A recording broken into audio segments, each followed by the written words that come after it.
The drones did not fall like meteors. They descended with intention. 6 of them pierced the violet sky, angular and metallic, their hulls layered with ablative shielding. Ionized vapor trailed behind them like pale scars across the atmosphere. Clara recognized the design immediately. Eden 12 surface reconnaissance units. She had helped maintain their diagnostic software. "They're scanning," she said.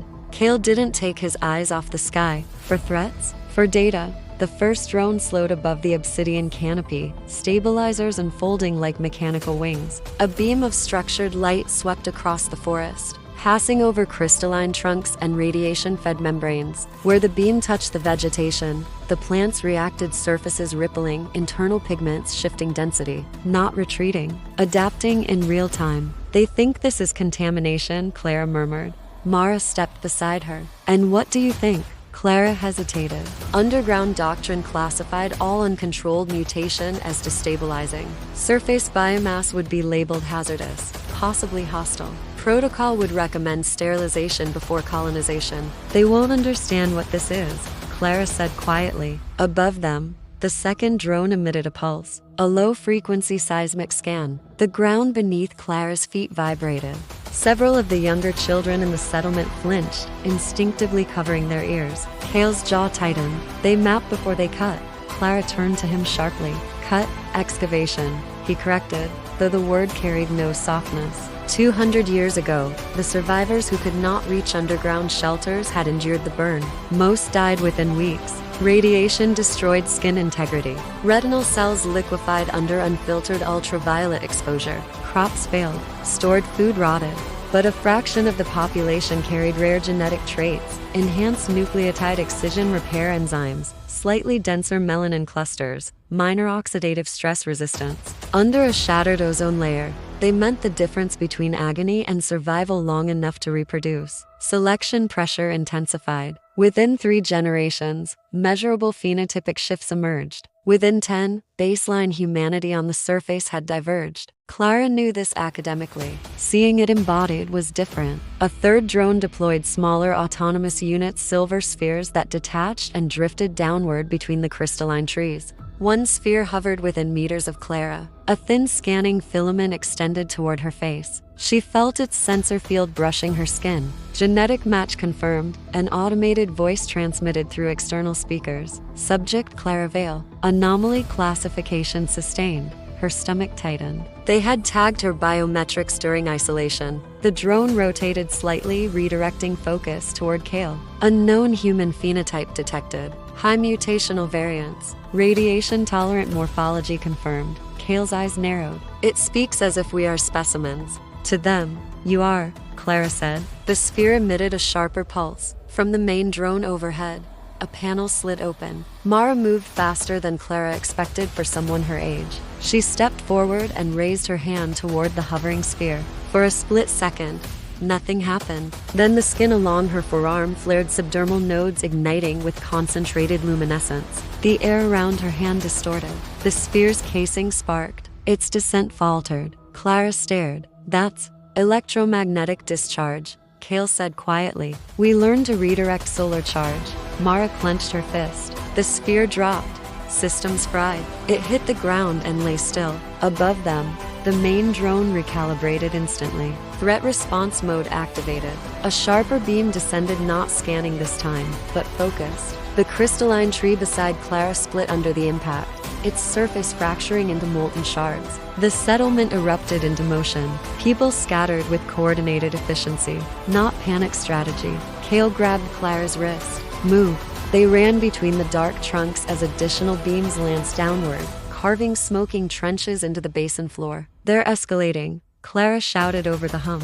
"They always would," Cale replied. High above the surface, orbiting debris from the Helios array still circled Earth, fractured mirrors and collapsed magnetic coils drifting like a broken crown. Eden 12 had spent decades studying those remnants from below, mapping radiation flows distorted by the debris field. What the directorate never fully admitted was this: the Helios failure had not ended. Fragments of the array continued to refract solar energy unpredictably, creating localized radiation surges. Surface life had adapted to instability. Eden 12 had hidden from it. Now both were colliding. Kale pulled Clara behind a ridge of hardened black growth just as another beam scorched the air above them. "You said they want control," he said. "They'll say they want restoration."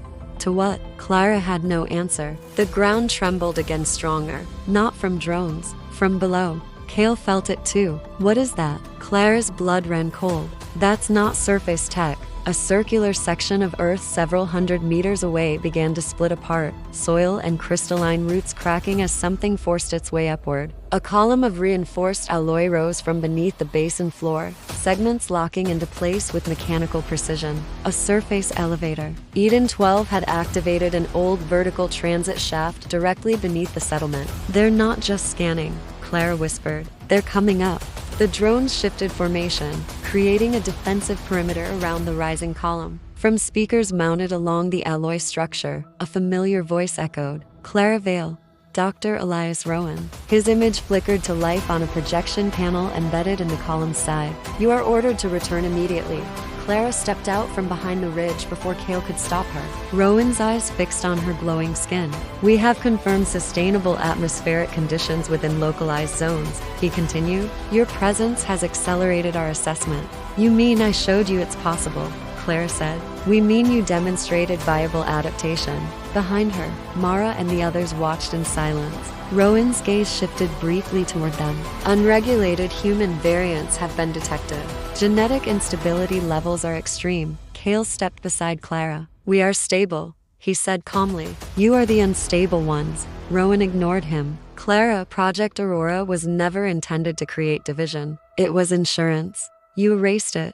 It was politically necessary. And now?" Rowan did not hesitate. "Now it is necessary again." The implication struck her like impact. Replication, extraction, controlled distribution of her genome. "You want to use me," she said. "We want to save our species." Mara's voice cut across the basin. "You mean yours?" A brief flicker of irritation crossed Rowan's composed expression. "There is one humanity," he said. Kale's jaw tightened. "No," he replied. "There are two." The elevator column locked into full extension. A sealed hatch at its base hissed open. Armed figures in radiation-hardened suits stepped onto the surface. Their boots crushed crystalline growth underfoot. Clara felt the divide crystallize. Behind her stood those who had survived by becoming something new. Before her stood those who survived by refusing to change. Rowan's voice softened. "Clara, come home."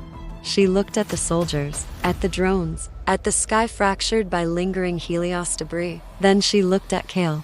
His eyes reflected violet light. No fear, only question. She realized something with sudden clarity. Helios had not simply burned the sky. It had forced evolution into a choice. And she was standing at the fault line. Above them, the sun burned without preference. Below them, two versions of humanity faced each other for the first time. Clara took a step, not toward the elevator, not fully away from it either, just enough to make both sides tense. "I won't be dissected," she said evenly. Rowan's expression hardened slightly. "That is not the plan. It will become the plan." Silence. The wind carried ionized heat through the basin. Clara raised her glowing hand between the two groups. "If you want the future," she said, "you're going to have to face it in the open." Behind her, subdermal light intensified along the arms of the surface dwellers. Across from her, soldiers adjusted their weapons. The drones hovered. The sky shimmered. And for the first time since the day the sky broke, humanity was no longer hiding from the sun. It was arguing beneath it.